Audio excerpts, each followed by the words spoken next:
It's a story of war, propaganda, abuse, and the complicated issue of good in our enemies and evil in our allies. Oh, and did I mention it all comes from an animated kids show from Nickelodeon?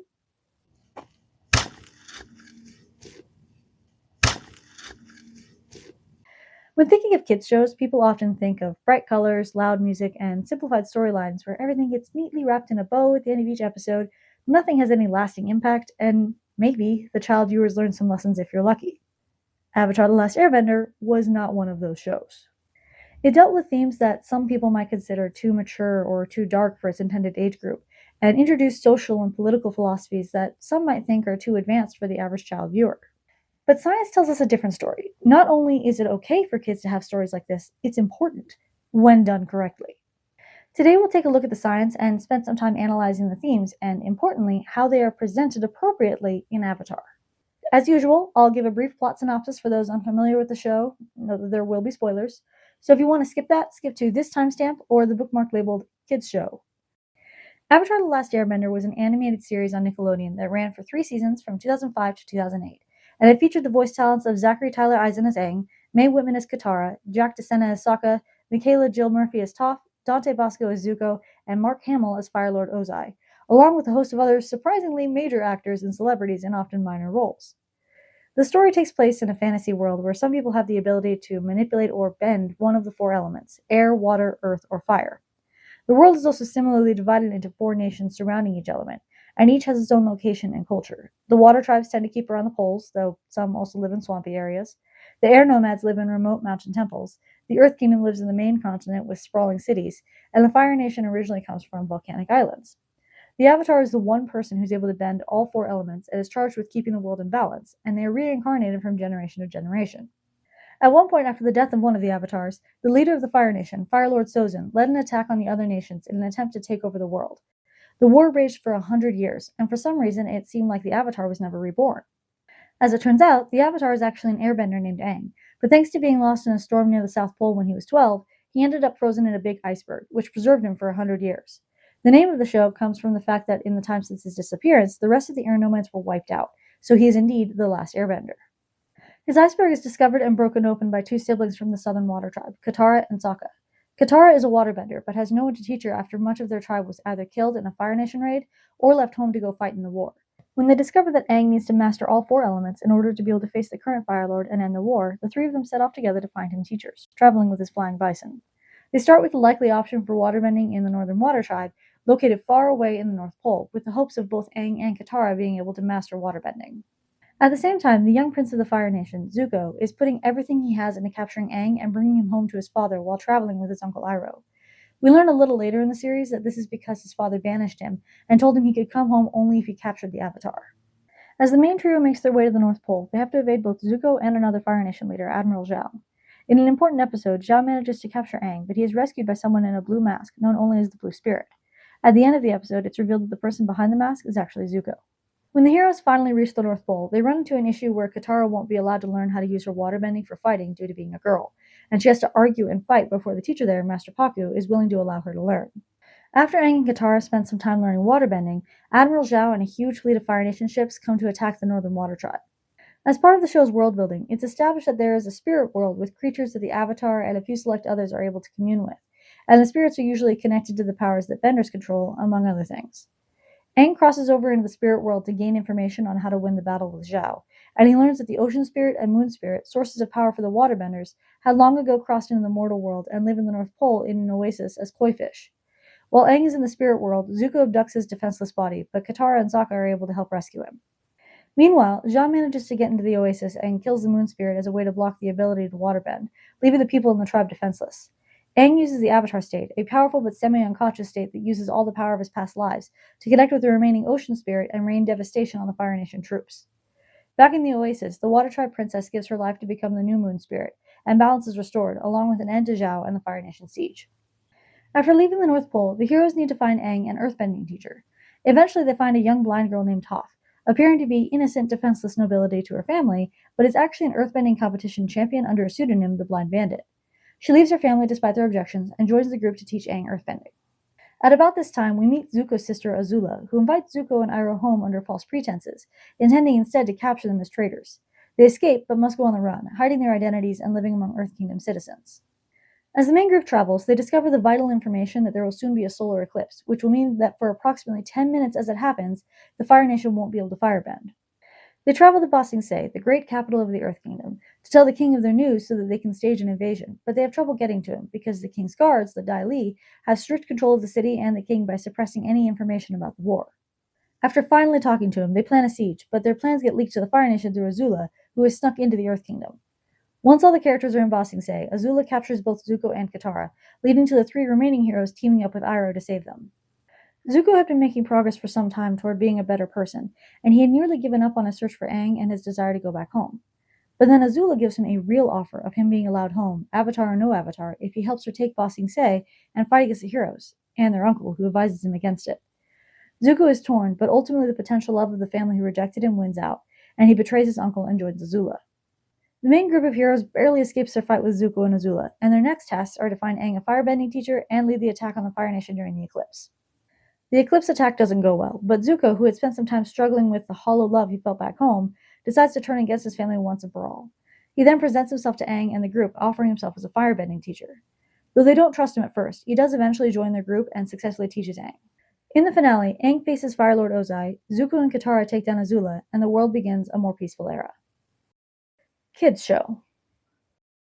Some adults might object to me describing Avatar as a kids show, but that's what it is, and I don't mean any disrespect by calling it that. I love Avatar, and I think it's a great show.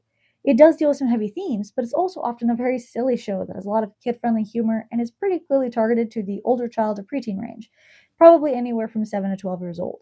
But I think that some people feel that something being a great show that adults also enjoy automatically disqualifies it from being a kids show. Back in July of 2025, shortly after the movie K-pop Demon Hunters released, the content creator Speech Prof had this interaction. Why is the best new album to drop this month from a kids movie about K-pop demons? Kids movie. I apologize for assuming that the number one ranked movie in the kids movie category that popped up in my daughter's Netflix Kids account was a kids movie. I don't know how I could have made such an egregious mistake. When posting this interaction elsewhere, he commented that this user wasn't the only one to take offense at his calling K-pop Demon Hunters a kids movie, and that he wasn't sure why that was considered an insult. As he said, a good story is a good story, regardless of who it is intended for. I think sometimes people take offense at the label because of the stereotype that kids' stories in any form are vapid, annoying, or immature, and the implication that all those stereotypes also apply to you if you like them. But the problem here is the stereotype, not the label. That's not a put down Miss Benedict's category. Sometimes kids' stories are annoying for adults, yeah, but if a kid's story is entertaining to adults, all that means is that it's a well-written kid's story. Extrapolating from the science that I'll go over next, we can see just how important good writing is, which I'll discuss at the end of the video. But just as the stereotype isn't fair to all the well-written kid stories out there, it's also unfair to apply to the adults who enjoy them. Liking kid stories doesn't automatically make you immature, and anyone who tries to tell you otherwise clearly hasn't been exposed to enough good, thoughtful kid stories. Science! Consider this. A kindergarten-aged child's favorite color is red. As a cute little helper in her classroom, she's instructed to get some plastic cups and hand them out to the other kids for snack time. She goes to the cupboard with all the plastic cups and sees stacks of every color of the rainbow. This is a well-funded kindergarten, bear with me. She looks at the red cups and knows how much she would like one of those, but then she remembers that her best friend's favorite color is green, and then considers that maybe the other kids in the class would like any of the other colors. So she grabs the whole package and totters back to the other kids. This is a child who's developed at least the first stage of what's called the theory of mind. Theory of mind is a concept in the field of psychology that essentially boils down to understanding that people outside yourself have their own mind, opinions, and experiences, and it's vital for us as a social species. Theory of mind usually develops in childhood between the ages of 3 and 5, and involves understanding the following 5 aspects: diverse desires, diverse beliefs, knowledge access, false beliefs, and hidden emotions. The red cup, green cup story is an example of the first stage, diverse desires. As kids develop further, they get into more complex processes, like knowledge access and false beliefs. A psychologist can test this a few different ways. One way is by showing a child something like a color pencil box, and asking the child what they think is inside. Generally, the child will guess color pencils, but then they open the box and reveal it's actually full of marbles. Then they close the box again and tell the child that someone else will come in the room now and see the box. What does the child think the new person will think is in the box? A child who hasn't quite developed to this newer stage might assume that the other person will know that it's full of marbles, because now it's a known fact that there are marbles in there. Wouldn't the other person know just as well as the child does? But a child who successfully reached this later stage of the theory of mind We'll understand that the new person has different knowledge access, and therefore will have an understandable false belief that there are colored pencils in there. Theory of mind is something that is vital to the growth and development of young children. But as adults, we need to keep up with it as well, as our lives become more complex. Sometimes we forget that other people have different thoughts, emotions, and life experiences that result in opinions and actions different from our own. This can show up in ways anywhere from XKCD's benign Lucky 10,000 concept to intense arguments over sociopolitical issues because no one's willing to hear or understand someone else's perspective. Theory of mind is so important for us to develop and maintain in order to have everything from productive friendships to successful societies at large. So, how does fiction come into play here? Several studies have been done on the effects of reading or watching fiction on developing or improving theory of mind. In a systematic review of 16 studies that looked at the way fiction affects things like theory of mind and empathy, linked below, the consensus was essentially that, regardless of age or background, reading or watching fiction that focused on character improved these important skills. However, this boost was temporary unless it was followed by discussion, which made the benefits last much longer. In studies done specifically on young children still developing their theory of mind, researchers read them picture books that focused on things like emotions and social interactions and asked the kids set questions throughout to encourage them to think through the characters' actions. Avatar is geared to a somewhat older crowd than the children tested in these studies, but an improved theory of mind is good for any age. Some people are of the opinion that kids' media should be fairly sanitized. Don't burden kids with heavy topics. They're too young, they're too innocent, they need to stay in their perfect, idyllic, innocent bubbles. Except that most children don't live in perfect, idyllic, innocent bubbles. Kids deal with hardships all the time, and even in the specific areas where they might not, they probably have friends who do. If nothing else, they will at some point come in contact with people who have had those different experiences, and a developed understanding that other people don't share their exact experiences, a strong theory of mind, will help them in these social interactions. As I mentioned at the start, Avatar deals with things like abusive parents, propaganda, and the effects of war. It also covers a few different kinds of bigotry. These are all things that, in an ideal world, we wouldn't have to deal with, and our future children wouldn't either.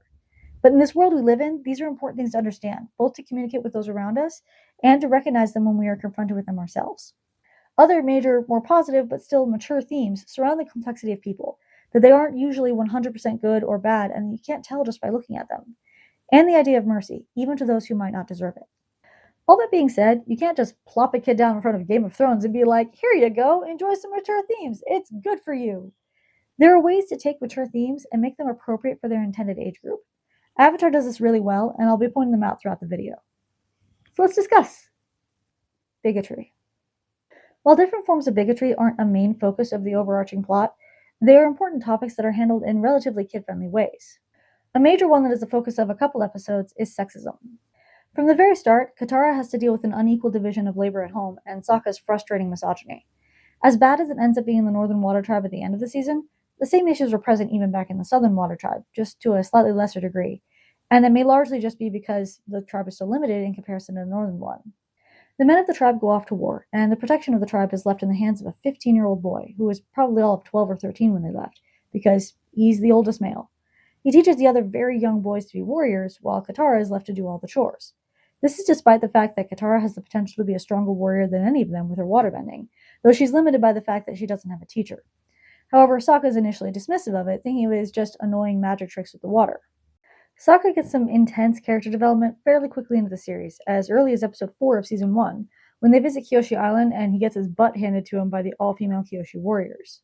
After they get grabbed by the warriors, he assumes that it must have been a bunch of men who overpowered them, and then is rude and disbelieving when they tell him that there were no men, and he needs to check his misogyny at the door. It's only when he's able to humble himself and not only admit their superior fighting ability, but respectfully ask them for training, that he's able to improve as a person, and as a fighter. In rewatching this, I was briefly surprised at A, how early in the series they handle this, and B, how quickly they had him learn his lesson, as it's mostly all over in the space of a 20-minute episode. But this is one of those areas where the show deals with a mature topic while clearly remembering its target audience and knowing where to simplify. Sokka is one of the main heroes of the story, and he's flawed in this area, which is a good thing to show.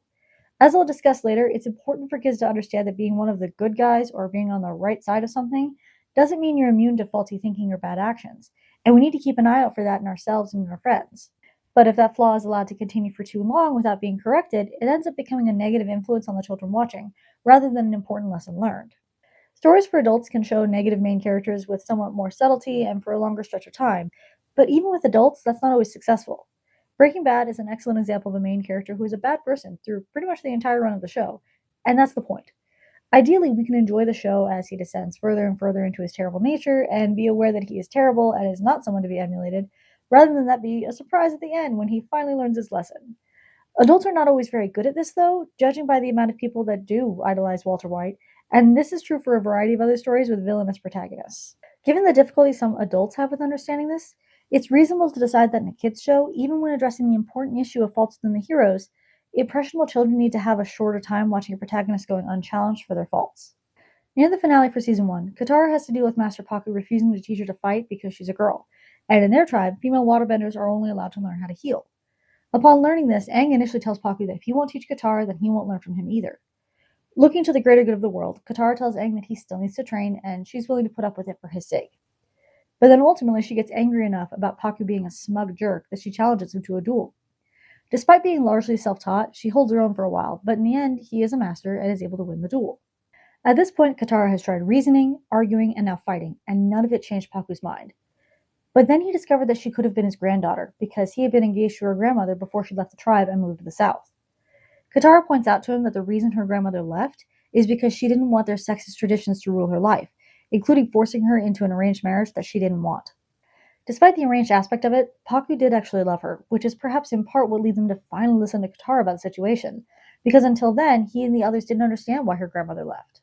It's frustrating and unfortunate that it took this specific circumstance, the echo of the voice of someone he loved telling him about the injustice, for him to finally understand it and actually care, but it's also all too realistic. There have been many, many men in the real world who talk about how they didn't understand feminism and the problems that women face until they got married or had a daughter. Ideally, this would happen before that point, just by virtue of being friends with women and understanding that women have important insight to share regardless of their relationship to them. And it's so frustrating that for many men, it takes experiencing life through someone they love to get it. But honestly, having the epiphany that way is still better than no epiphany at all. Are the traditions in the Northern Water Tribe frustrating? Yes. But it ends with Katara, and presumably the other women of the tribe who may be interested, being allowed to learn how to fight, which is still an improvement from where they started, even if it's still enraging that they started there at all. Again, though, Avatar teaches kids about the injustice of sexism in a way that works within the world and is appropriate for their age group. In this case, it translates the topic appropriately for kids by tying it into fantasy world building. Katara isn't being kept from voting or suffering from gendered violence. She's being kept from learning how to do the major fantasy aspect of the world that she wants to do and should have the right to do. Kids can understand this as men and women should have equal opportunities without having to get directly into real-world social and political issues. Next up is ableism. While quite a lot of people are familiar with the issues surrounding sexism, even those who are not directly affected by it, I feel like in some ways people outside the disability community aren't as familiar with the issue of ableism, and it's another important topic to teach to kids. Toph is disabled. I've seen some people question that description because she's also a skilled fighter who has learned to see in other ways that sometimes even surpasses what her sighted friends can see, but her skills and her disability aren't mutually exclusive concepts. Toph has learned to work around her blindness by using earthbending, but it's also shown throughout the series that there are limits to this self-accommodation. We'll split up to cover more area. Toph, I guess you should just come with me. Why? Because you think I can't put up posters on my own? It's upside down, isn't it? I'll just go with Sokka. She can't read or write, or put up posters, because she can't tell what the ink is doing with earthbending, and flying or going underwater leaves her completely blind and somewhat queasy. And then even in areas with some earth to help her see, places like the desert where the sand is loose limit her sight and make it blurry. All of that is true, and she's extremely competent in other ways, most notably in her ability to fight and care for herself and keep herself safe. However, her parents refuse to even consider that as a possibility and treat her like she's made of glass. There's a saying in the disability community, presume competence, which is a concept that requires some nuance to be fair. Briefly, it's important to make sure that in presuming competence to not then conclude the disabled person doesn't need accommodations and can just overcome their disability if they try hard enough, because that's not how disability works. Some people also weaponize the phrase to be ableist to people with cognitive or intellectual disabilities, and that's bad too. But the actual purpose of the saying is that it's important not to infantilize disabled people, regardless of what their disability is. Toph is disabled and is infantilized for it by her parents, even to the point at which she proves that that's not necessary, they just clamp down harder.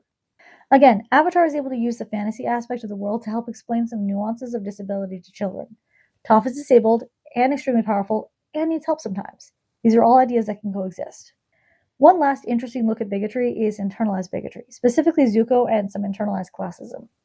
After Zuko and Iroh end up on the run in Season 2, they have to spend some time being homeless and asking passersby to help them with any spare coins they may have. Some people are kind, but another person is cruel and humiliates Iroh before being willing to give him any money. Zuko is understandably upset, and later goes after the man while dressed as the Blue Spirit, but perhaps for the wrong reason. This is humiliating. We're royalty. These people should be giving us whatever we want. What Zuko is missing here is that the people treating them cruelly for being homeless aren't in the wrong because they're secretly royalty. They're in the wrong because it's wrong to be cruel. Even if Zuko had been born and raised impoverished and living on the street, it would still be wrong. This is an area where a lesson is conveyed lightly to kids by limiting part of the truth to just what's necessary to teach it. Homeless people are people too, people who deserve dignity and respect and kindness, regardless of their background. The lesson is shown by having sympathetic characters we've grown to love be the ones to experience it. However, some of the more serious impacts of being homeless in real life aren't conveyed in the show, and it's not necessary to do so if the intended lesson can be understood without it. War and propaganda. One of the larger overarching themes of the show is about war and the way it affects people on all sides of it. Early in Season 1, Aang is excited to take Katara and Sokka to the Southern Air Temple where he used to live. They try to gently tell him that no one has seen an airbender in nearly 100 years, so the odds aren't great that the Air Temple will be as he remembers it. But since he missed the last 100 years and hasn't really seen a lot of the war firsthand yet, he dismisses what they're saying. When they get there, he's initially just a little bummed to see that it's empty, and Katara tries to shield him from evidence of what really happened. But then later, he stumbles upon a room full of the bodies of Fire Nation soldiers, as well as the remains of the man who raised him, essentially his father, killed by the Fire Nation. The devastation he feels leads to one of the first times Katara and Sokka see him in the dangerous, uncontrolled Avatar state, until Katara is able to bring him back. Generally, you wouldn't think genocide would be an acceptable topic for a kids' show, and they don't really shy away from it, aside from not showing blood and gore. But the writers are able to use this fictional setting, something separate from the real nations of our world, to show some of the devastating aspects of war, and losing the people you love is often part of that, especially if your people are a target of the aggressors. A little further in Season 1, we see the impact of war on the prisoners it takes. In an Earth Kingdom village, the group meets a young man named Haru, who gets arrested for earthbending. Katara then gets intentionally captured for pretend earthbending, so that she can try to rescue him and the other prisoners aboard a Fire Nation ship. Unfortunately, by the time she gets there, the prisoners have been so beaten down that when she tries to start an uprising against the guards, no one listens to her. They've so thoroughly lost hope that the warden doesn't even care what she's doing, because he knows it won't make a difference. Even when the earthbenders are presented with huge amounts of coal from within the ship that they can actually bend, they still hesitate. It's not until Haru steps forward and uses the coal that everyone else joins in. Haru hasn't been in prison as long as the rest of them, and while he was starting to believe the others about the pointlessness of hope, he hadn't yet lost it completely.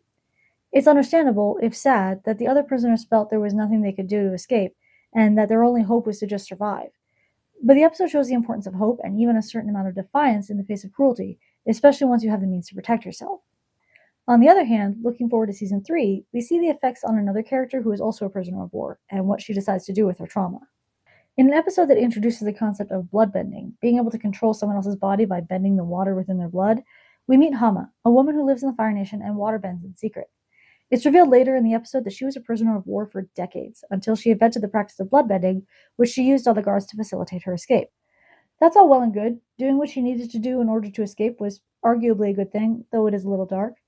But then she turns her anger and her trauma on the people of the village, claiming that the simple fact that they are citizens of the Fire Nation means that they are complicit, and that they should all be punished. Hama's situation is tragic and complicated. She suffered serious trauma that deserves sympathy. But the lesson taught to the kids in the audience is that while fighting back against your oppressors is good, like in the case with Haru, using your trauma as reason to lash out at innocent bystanders is unacceptable. I'll return to the issue of complicated allies in a little bit. When it comes to the use of propaganda in the show, even people who haven't seen it have probably seen the meme, "There is no war in Ba Sing Se." The meme is generally used to signify the people in power are lying to you and or trying to distract you from the serious issues that are going on. In the show, it's actually part of a somewhat supernatural kind of brainwashing, as the Dai Li try to convince the citizens of Ba Sing Se that no matter what they've heard about a war anywhere else, they're safe there in the city, and they just shouldn't talk about it at all. Even if they can't convince every one of the citizens, the real goal is to control the Earth King, who, kept safely away in his palace and relying only on information from the Dai Li, genuinely has no idea that there's a war happening at all. When the main characters try to explain the truth to him and even show him evidence, it takes some time before he's willing to consider that the Dai Li could be lying to him. This is a great example of how a lesson from a kids' show is so very applicable to adults and what we experience in politics, and what we read or don't read in the news. With it being directed at kids, it's a good primer for things like critical literacy as they grow up. I live in the United States, in case it wasn't obvious from my accent. And I think here we tend to have some sense of how in some countries news media is limited, but it can be kind of limited here too sometimes, though to a lesser degree, and some of it's self inflicted when we, like the Earth Gang, choose to listen to only our personal selection of biased sources. This is why it's really important to fact check and ideally read some international publications when you can, in order to get an outside perspective that isn't influenced by the specific political parties or other groups within your particular country. I talked extensively about fact checking and news bias in another video if you want to check it out. So the show has extensive lessons on the way war affects the people it subjugates, but it negatively impacts the people in the aggressor nation as well. Whenever our main group of characters is in the Fire Nation, we see little hints of the way the citizens there receive information, which ranges from encouraging support of the Fire Lord by painting him as a hero, to outright lies about their own history. In Season 1, the group attends a Fire Nation festival, and briefly they see a little puppet show put on for young children, where the Fire Lord is presented as noble and clever, and a dastardly Earthbender is trying to sneak up on him. The kids whisper, "Oh no!" only for the Fire Lord to turn and defeat him with some firebending, and all little kids cheer. In Season 3, when they spend a lot of time in the Fire Nation, they see more of this ingrained culture. Similar to the puppet show, the group attends a play that surprisingly seems to cover their adventures, with some mistakes and misinterpretations along the way. Then the play comes up to the present, and they're not sure what else it's supposed to cover, until the play then predicts what comes next. Azula defeats the traitor Zuko, and Ozai defeats the Avatar, succeeding in world domination. Hooray! What a joyous, happy ending for the Fire Nation! The audience cheers, and our heroes leave unhappy and worried. Earlier in the season, Aang briefly attends a school for Fire Nation kids, but then he discovers that they're being taught history that he knows from his own personal experience with the air nomads is incorrect, and then he's lectured when he tells them the correct information. The teacher also refers to the war as their Great March of Civilization, showing how wording can twist something awful into something noble sounding. For my fellow public schooled Americans, consider things like manifest destiny, and the idea of bringing civilization to the indigenous people who already lived here and already had their own civilization, among other topics taught in history books over the years. Halfway through the season, when Zuko decides to leave his royal family for good, he confronts his father. He says some really important stuff about the relationship, which I'll get into next, but he also talks about the way he and the other Fire Nation children were raised to think about themselves and their relationship with the rest of the world. He says that he was taught that the Fire Nation was the greatest civilization ever, and that the war was a noble effort to share that with the rest of the world, but now he knows that that was a lie. Now that he's been out in the world, he sees that everyone else is terrified and hates them, and he concludes that they are right to feel that way. Zuko accurately calls out both the propaganda and the awful effects of the war on the rest of the world. But he doesn't leave it at the well-deserved hate. He provides a solution, too. They're the ones who messed up the world, and they can fix it by ending the war and encouraging peace and kindness. It's important to note here that Zuko is still Fire Nation. In the end, he does become Fire Lord, but a good, noble one who helps bring about the era of peace and kindness. His goal is not to destroy the Fire Nation or say that they're all terrible, but to actually fix things once he has the power to do so. And even though at this point in the series he doesn't have that power, he still does what he can to fix things within his limited sphere of influence by helping Aang. From this, children can understand the basic starting point for how to advocate for change. You don't have to hate your country to point out where it's going wrong, but love of what your country can be and love of the people around you can propel you to effect positive change. The show again uses its existence in an entirely separate universe with its own history and rules that don't directly mirror real-world countries to make the lesson a little more subtle and easier to digest for its audience. If it were a real-world history lesson, we might get coverage of things like the Trail of Tears or the transatlantic slave trade. Parts of history like that are important for kids to know about and understand, but using fun, kid-friendly entertainment helps teach the lesson outside of history class. Also, Avatar tends to get less protesting from certain parents who are bothered by certain parts of real-world history. The Fire Nation royal family. Zuko's family is, simply put, messed up. Zuko and Iroh are the first ones we meet, and all we know is Zuko is really intense about honor and finding the Avatar. A little more than halfway through Season 1, we get a major look into his backstory. At the start of the show, Zuko is 16, but in the flashback in Episode 12, we get a look at him from when he was 13. He's a prince and wants to prove that he can live up to the title by participating in the war meetings. When he's allowed into one, he's instructed to sit quietly and watch. But then when he hears that one of the proposed plans would mean sacrificing a bunch of Fire Nation troops like they were meaningless pawns, he gets upset and speaks out against it. As punishment, he's forced to participate in Agni Kai, a firebending duel, and he assumes it will be with the general he offended. But then it turns out that the greater offense was objecting in front of his father, the Fire Lord, and he is the one Zuko will be facing. Understandably, he doesn't want to fight his father, and he begs for his forgiveness. Fire Lord Ozai responds by heartlessly blasting with fire as he kneels in surrender, leaving the iconic scar on half of his face. He also banishes him from the kingdom, with his only hope of coming home being capturing the Avatar. Given that at that point Aang was still on the iceberg and wouldn't come out of it for another 3 years and had been missing for nearly 100, This was clearly intended to be a fool's errand, a way to dangle desperate hope in front of Zuko, while really intending it to be a lifelong banishment. Ozai is abusive, and as is common with abused kids, Zuko latches onto the idea of doing something, anything, to earn his love. In his case, it means capturing the Avatar at all costs. He also has an inaccurate sense of what honor means, connecting it only with how his father defined it, never speaking out against him or embarrassing him, and proving his worth as a son. It's not until much later in the series that Zuko is finally able to understand that his honor is something internal and based on his values and whether his actions match them. As with Katara's handling of sexism in the North Pole, this very heavy topic of abuse is filtered through the fantasy element of the world.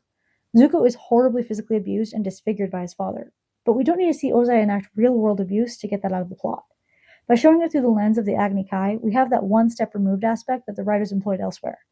It's still abuse, it's still violent, it's still heartbreaking, but it's less likely to be directly triggering or traumatizing for the young audience. At the same time, it still helps children understand that abuse is wrong, and it might help them recognize the dynamic in their own lives or in their friends' lives, even when it takes place in our world. In case the nature of the relationship wasn't clear to the audience, after Zuko goes through his process of being desperate for his father's love and then seemingly getting what he wanted, he's able to see the situation for what it is and confronts his father about it when he leaves in Season 3. He says that all he's ever wanted was for Ozai to love him and that he was willing to do anything to please him. But then he points out how horrible and unjustifiable it was that Ozai would challenge him to a duel and banish him at 13 years old. Ozai responds by saying that it was to teach him respect. Zuko spells it out. It was cruel and it was wrong. Similar to when Sokka's sexism needed to be called out and repaired very clearly, it's very important that Zuko and Ozai's relationship be explained explicitly. They don't use the word abuse, but it doesn't matter. Rather than getting hung up on the terminology, which may have been limited by the network anyway, the really important part was the description of it being cruel and wrong. How many abused children out there have heard some variation on Ozai's notion of teaching respect? How many children have been on the receiving end of something they don't know how to put a name to, but have that deep sense that it's cruel and wrong? Zuko's journey could be relatively subtle until now. His desperate desire for Ozai's love was better off not spelled out until Zuko could come to that conclusion himself. But once he was there, the children watching needed that clear communication. Children need to be able to understand that their sense of cruel and wrong is justified, and that violence from a parent is never their fault. Zuko also spends most of the show at odds with his sister, Azula. At the start, the main impression we have of her is that she's the golden child that Ozai clearly loves more than he loves Zuko. But she's deeply broken as well, even if she covers it with anger and antisocial tendencies. In a flashback to their childhood, we get to see their mother's close relationship with Zuko, while she also worries over Azula's actions, and, frankly, her entire personality. Azula has two friends, May and Ty Lee, but she doesn't treat them particularly well even when they're children, and is controlling and manipulative. In an episode early in Season 3, Zuko, Azula, May, and Ty Lee all have a day at the beach, and near the end, most of them have vulnerable moments confronting internal issues. The exception to this is Azula, mostly. When the other three talk through the issues of their childhood, she gives some snide remarks, but briefly mentions her own trauma, or at least as she perceives it. I don't have sob stories like all of you. I could sit here and complain how our mom liked Zuko more than me, but I don't really care. My own mother thought I was a monster.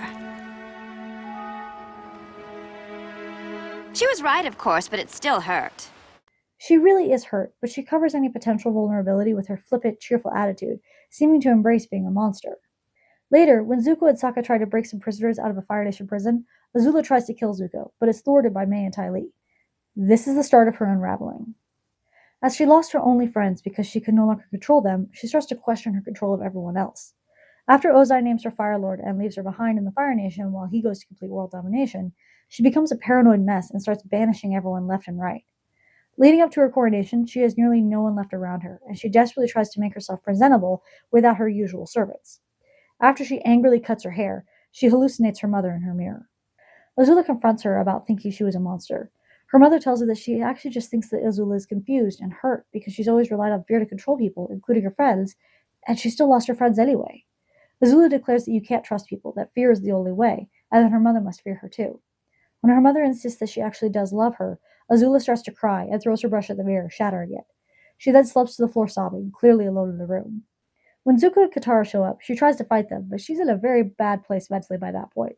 After Katara is able to defeat her and has her chained, we get her final tragic breakdown. She's definitely an evil character who has hurt people and manipulated those closest to her. But like Zuko, she was deeply messed up by Ozai, and it manifested in her pushing everyone away, including her mother, who still loved her and was worried about her. After losing her friends and the impression she had of her father's love and approval, and finally her power, she has nothing left to do but cry. I believe the comics go into Ozai's abuse of Azula a little further and just how exactly he messed her up, but I'll admit I haven't read them yet. We can contrast both Zuko's tenuous relationship with Ozai and Azula's hallucinated yet truth-revealing conversation with her mother, with Zuko's reunion with Iroh after betraying him in Ba Sing Se.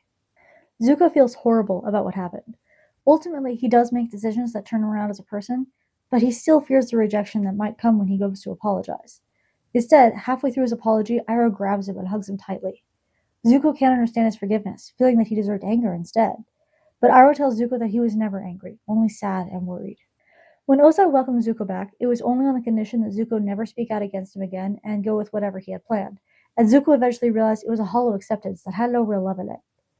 When their mother tells Azula, in her mind, that she loves her and worries about her, Azula can't bear to hear it and clings tighter to the way Ozai raised her, because at this point she's not ready to confront that abuse the way Zuko has. The children in the audience have been presented with Zuko's defining moment of declaring that Ozai's treatment of him was wrong.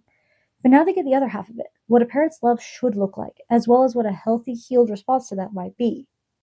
Good enemies, evil allies. Or, people are complicated.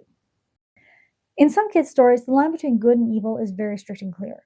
For example, one of the limitations of the Harry Potter universe is that, with very little variation, pretty much everyone from Gryffindor is brave and good, hooray! While Slytherin is for the evil racist kids, boo! Avatar could have gone this route in making everyone in the Fire Nation evil and all the people fighting against the Fire Nation noble and good. But that's not the way the writers went, and it makes for a much better show and some really good lessons. In addition to acknowledging and fixing Sokka's sexist flaws early in Season 1, at about halfway through the season we start to see some further complexity. In Episode 10, we get introduced to Jet, a freedom fighter ostensibly on the side of the Avatar. He tells the group about how he and his cohorts were all victims of the Fire Nation, losing their families and their homes, so now they stick together and have formed a resistance to fight back. Aang and Katara like and trust Jet quickly, though Sokka isn't so sure. While Sokka is with Jet to watch for Fire Nation troops, they see an old man, whom Jet and the other freedom fighters ambush and rob. Sokka tries to stop them, insisting that he's just an old man who isn't hurting anyone. But Jet angrily tells Sokka that because he's Fire Nation, he's just as bad as any of the soldiers, including the ones that killed Sokka and Katara's mother. Later, when Sokka brings this up with Katara and Aang, Jet claims that the old man actually had a knife and was sent to assassinate him, which Katara and Aang believe despite Sokka's protests. Jet also tells Katara and Aang that the Fire Nation soldiers encamped in the nearby Earth Kingdom town are planning to burn down the forest that he and the others live in, and he needs them to use their waterbending to fill up the local reservoir to help fight it. This is a complete lie, however, as it turns out that he actually wants to fill the reservoir so that they can blow up the dam and flood the town. His point is to kill the Fire Nation soldiers in the town, but he also is fully aware that his actions will kill all the Earth Kingdom citizens living there as well, but he feels it's a necessary sacrifice and part of the demands of war. Upon learning this information, Aang and Katara immediately turn against him, and Sokka is able to get the people out of the town in time before the dam blows, thanks in part to the old Fire Nation man telling the townspeople to believe Sokka when he tells them what's going to happen. Like Hama from Season 3, Jet and his group are victims of the Fire Nation and deserve sympathy for what they've lost, and fighting against the Fire Nation should theoretically make them the heroes' allies. But also like Hama, they use their desire to fight back as a justification to hurt innocent people, something that is shown to be unacceptable. Having Jet come earlier in the show than Hama allows for an introduction to this concept. Aside from the old man, the innocent people Jet is hurting are also people who are on their side, and it's easy to accept that they should be protected. But in Season 3, the show is able to expand this concept to include people who are technically on the other side of the war, but are also victims just as much as the people in the Earth Kingdom town would have been. In addition to the lesson later shown with Hama, that trauma is no excuse to harm others, from Jet, kids also learn that the enemy of your enemy is not inherently your friend, and you should allow space to consider that friends like this could have faults that shouldn't be ignored or accepted. As for a complicated character seemingly on the side of the bad guys, we have Iroh. Iroh starts off by giving the impression that he's simply a kindly, silly old man who just likes food and playing his favorite board game. As an audience, I don't think we ever go through a phase of disliking Iroh or thinking that he's evil, but in understanding his character, it's important to know that he was a Fire Nation general who led the siege on Ba Sing Se years before and was first in line for the throne. He was a leader in a war that hurt a lot of people, and he seemed to believe in that war effort and was prepared to become a Fire Lord who, in all likelihood, would have continued waging war. But when he loses his son in the siege, he has a breakdown and rethinks his priorities. His family doesn't understand and treats him as an outcast, saying that he's weak or lazy. The only upside to this is that it's what allows him to be a mentor to Zuko after he gets banished, even as Zuko starts the journey by repeating the hurtful things his family has said. Of course, Zuko's context here is important. While he had previously been supportive, his banishment led him to cling to his family with all his might, including adopting their feelings toward Iroh. That doesn't excuse his comments, of course, which I'll address soon. The Season 2 episode, The Tales of Ba Sing Se, is largely a filler episode following the individual days of different characters living in the city, but it's one of the highest rated on IMDb, perhaps largely due to Iroh's story within it. It covers his journey throughout the day as he prepares for a picnic for a special occasion. Eliel, it turns out his special occasion is his son's birthday, and he goes and pays his respects and weeps for his loss. The death of a child is certainly a heavy topic for a kids' show, but it's handled well and in a way kids can understand and sympathize with. But the bigger picture is the sympathy we gain for someone who has done bad things in his past. Again, his son was a soldier who was part of a war effort to conquer the world and subjugate or wipe out entire nations. This can be true and be a tragic loss for Iroh at the same time. Even though he was a soldier on the wrong side, we can still feel the pain when Iroh sings about a soldier boy marching home, as he knows his son never will. This is a complexity that may be difficult for people of any age to grasp, so if it can be effectively taught to children at a young age, it can aid that social understanding that comes from a more developed theory of mind and sense of empathy. In the episode with the Blue Spirit, we see how Aang seems to understand at least some of this complexity. At the end of the episode, it's revealed that the mysterious person who saved Aang is actually Zuko, who, to be fair, is probably just trying to capture Aang for his own purposes rather than let Zhao take him and get the credit. But as they're escaping, Zuko gets knocked out. Aang faces a moment where he's free from captivity and could just leave him behind if he captured himself, but decides to carry him out of there, either to repay him for helping him escape, or simply because of the kind of person Aang is, which is something I'll get into later. When Zuko regains consciousness, Aang sits at the base of a nearby tree, waiting to speak to him. Aang tells Zuko about an old friend he had before he went into the ice, a boy from the Fire Nation named Kuzan. He wonders aloud whether, had he and Zuko known each other before the war, they could have also been friends.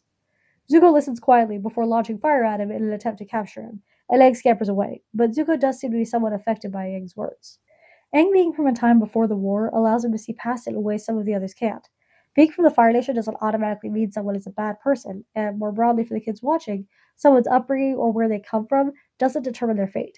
This also ties back into the theory of mind, particularly in the later stages. Zuko comes from a very different background than Aang or any of the others, as I touched on when discussing the propaganda the Fire Nation children are fed. While it doesn't excuse his actions, it does help the audience understand the source of his false beliefs stemming from his different personal experiences. Partway through Season 2, Zuko splits off from Iroh and spends some time traveling alone. We get some important flashbacks to his childhood, but in the present time, we see him interact with an Earth Kingdom family who gives him food and shelter. A group of men in the town are tasked with defending them from the Fire Nation, but in reality they're just a bunch of bullies extorting the local families while the actual soldiers are off fighting the war. Zuko had been keeping his identity a secret, but in defending the family who helped him, reveals not only his nature as a firebender, but also declares his royal status, leading to them rejecting him and any help he has to offer. Zuko is in a difficult place in his life. He sees the suffering of the people, suffering that his father is directly responsible for and that he was raised to support, and he wants to help them in some way. But he also feels attachment to his family as he desperately seeks their love. Again, Zuko's background feeds into his false beliefs about what is important, and he feels torn and confused while trying to be a better person and do the right thing, but also treasuring his identity as a prince and his family of origin. Zuko's conflicting feelings and his resulting actions lead to an understandable mistrust and dislike from the main group of heroes. In the Season 2 finale, Iroh goes to them to get help with rescuing Zuko from Azula, and Sokka doesn't like the idea, even though it dovetails with saving Katara as well. I know how you must feel about my nephew, but believe me when I tell you there is good inside him. Good inside him isn't enough. Why don't you come back when it's outside him too, okay? Later in Season 3, when Zuko has fully chosen the side of the heroes and separated himself from his family, he asks to join the group and teach Aang firebending. Aang, Katara, and Sokka reject this out of hand, but Toph thinks they should at least consider it, and maybe also lend him some compassion. I'm just saying that considering his messed up family and how he was raised, he could have turned out a lot worse. You're right, Toph. Let's go find him and give him a medal. The not as much of a jerk as you could have been award. I've heard the saying, it's a reason, not an excuse, a lot, but in my experience that phrase seems to nearly always be used as an excuse. So let's look at how an accurate use of it might apply to Zuko. In his case, he has reason to think and act the way that he does, something that could stand to be viewed with compassion. But part of it not being an excuse means that he is not at all entitled to trust or friendship from the people he has hurt with his actions. The only way to really change their feelings for him is for him to change his thinking and his actions for a long enough period of time that they can be sure he really is a new person. Iroh knows Zuko, and he knows his potential, but Sokka's right in saying that the potential means nothing if he doesn't act on the potential. Kids need to understand that on the one hand, they should give compassion and understanding to those whose backgrounds differ from theirs. But on the other hand, they need to make decisions themselves that show they are learning and growing and becoming better people. There's another lesson for kids that adds nuance to the need for compassion, which I'll talk about next. Mercy. The final theme is the most positive, while still being handled in a more mature way than some people might think appropriate or accessible to young children. Throughout the series, the question of mercy comes up regularly. both for those who arguably deserve it and for those who arguably don't. It ends up being a major part of the finale as Aang decides what to do with Ozai, but it starts in season 1. In the episode with Jet, when he attacks the man begs for mercy, and Jet responds by rhetorically asking if the Fire Nation shows mercy, and tries to kick him in the head before Sokka stops him. The old man truly wasn't doing anything wrong. He was just a guy born into a nation whose leaders and soldiers were doing wrong. Like the lesson about it being wrong to sacrifice the people in the village in the very same episode, this opens up the idea of mercy in a way that is fairly easy to swallow.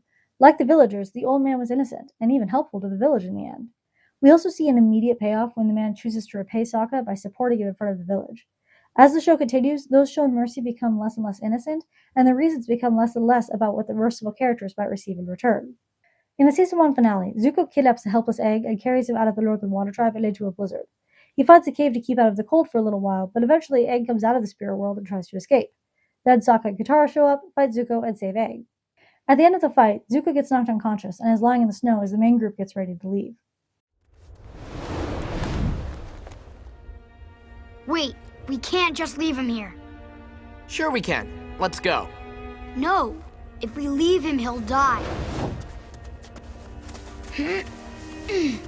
Yeah, this makes a lot of sense. Let's bring the guy who's constantly trying to kill us.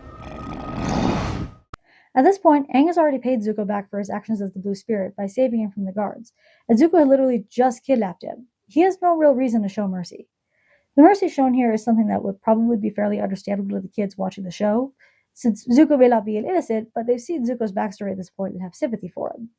But the heroes don't know any of that. To them, Zuko is a weird, aggressive Fire Nation prince who has it out for them, hence Sokka's dismissive, sure we can, let's go. Sokka and Katara have no interest in saving his life, and feel like if they leave him to die, a whole lot of their problems would be solved. But that's not who Aang is. Aang wants to give mercy to Zuko, to consider the possibility that in another time and place, they could have been friends. As we see later, he also just has a deep belief that all life is sacred, and that no one should be left to die like that, not even an enemy. Later in the same episode, Zuko briefly shows mercy to someone who deserves it even less than he does. In his final fight with Zhao, they duel on a bridge, and after the Ocean Spirit has released Aang out of the Avatar state, it comes to take its revenge on Zhao for killing the Moon Spirit. Zhao tried to kill Zuko multiple times over the season, including just recently blowing up his ship while thinking he was still on board. They were literally just fighting the death like 5 seconds before. Also, he was just kind of a pompous jerk that the audience feels no sympathy for, unlike with Zuko. And yet, when Zuko sees the Ocean Spirit take him, he jumps up and tries to save him.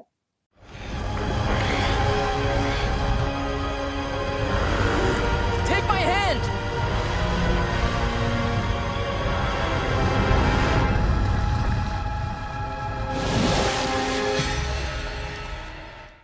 In his pride, Zhao seals his fate, but what really matters is what this shows about Zuko. For all his faults, he is fundamentally a good person, as Iroh tells Sokka a season later. His first reaction is to try to save someone who absolutely would not have done the same for him, and he inches his way a little further along the continuum to becoming a hero. Skipping ahead all the way to the end, Aang knows he has to face Fire Lord Ozai, and everyone expects him to end the war by killing him. Everything within him tells him that all life is sacred, but even his past lives tell him that he needs to get over it and kill Ozai for the sake of the world. But after communing with an ancient lion turtle, he learns new information. Beyond bending the elements, in the ancient days, there were those who could bend energy within a person. He uses this information in his final fight with Ozai, where he manages to pin him and bend his energy in such a way that he takes away his ability to firebend. Aang is able to prevent Ozai from destroying everyone and succeeding in world domination, and he's able to hold to his principles of sparing his life. I think some simpler shows might have left their lesson on mercy at either, when you give mercy to someone, they'll give it to you in return, or be super nice and unobtrusive to everyone even when they're hurting people, and they'll always be grateful and become good guys. But that's not how real life works, and it's not how Avatar handles it. In Zuko's case, the mercy shown to him isn't what made him a hero, but it is what allowed him to live long enough to become one through other means. And as we saw with Zhao, and even Zuko for a time, being merciful to someone in no way guarantees that they'll return the favor. We don't see much of Azula's fate in the show, but she is still alive, and I believe in prison in the comics that take place afterward. Ozai is held in prison in addition to not being able to firebend anymore. Even though Aang has a strong sense that all life is sacred, even Azula's and Ozai's lives, they also can't be allowed to roam free and wreak havoc while they may or may not decide to walk the same path as Zuko. Whether they make that decision is up to them, but while they're alive, they at least have that potential. In any case, even though Ozai, Azula, Zhao, and others in the show, and real people in our own lives, might not respond in kind, even though they might fight us, even though they might stay bad people for the rest of their lives, having mercy is still the right thing to do. Avatar teaches this lesson to children with enough nuance to point out that you can do this while still taking precautions to keep yourself and others safe. In Zuko's case, for example, he speaks with his father at the end to get information, and he supports Aang's plan to just imprison him, but he doesn't try to strike up a happy new father-son relationship with him. When Aang rescues Zuko at the North Pole, they bring him out of the blizzard, but they also tie him up.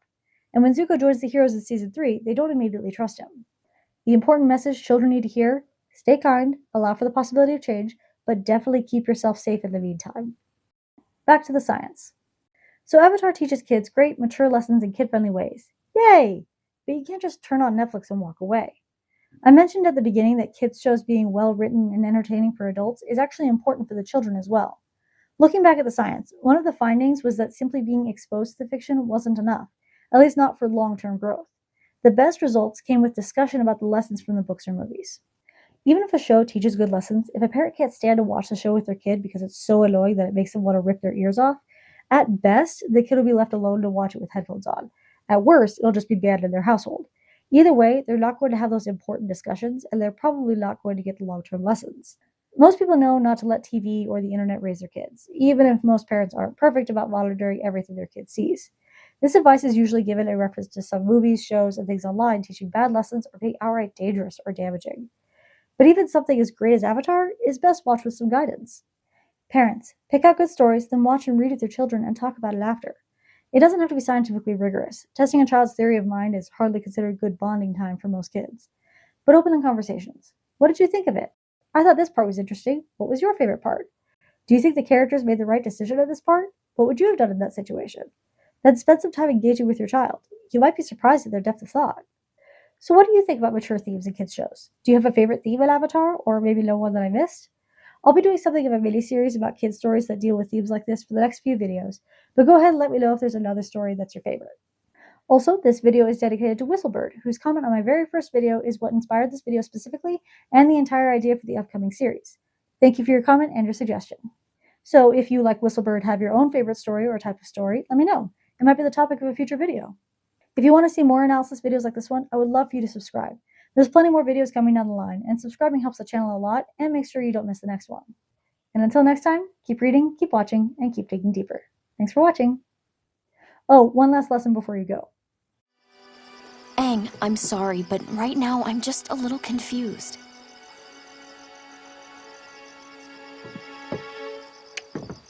I just said I was confused. I'm going inside. Ugh, I'm such an idiot! Consent matters, Aang. Thanks to the writers for calling out this trope. See you next time.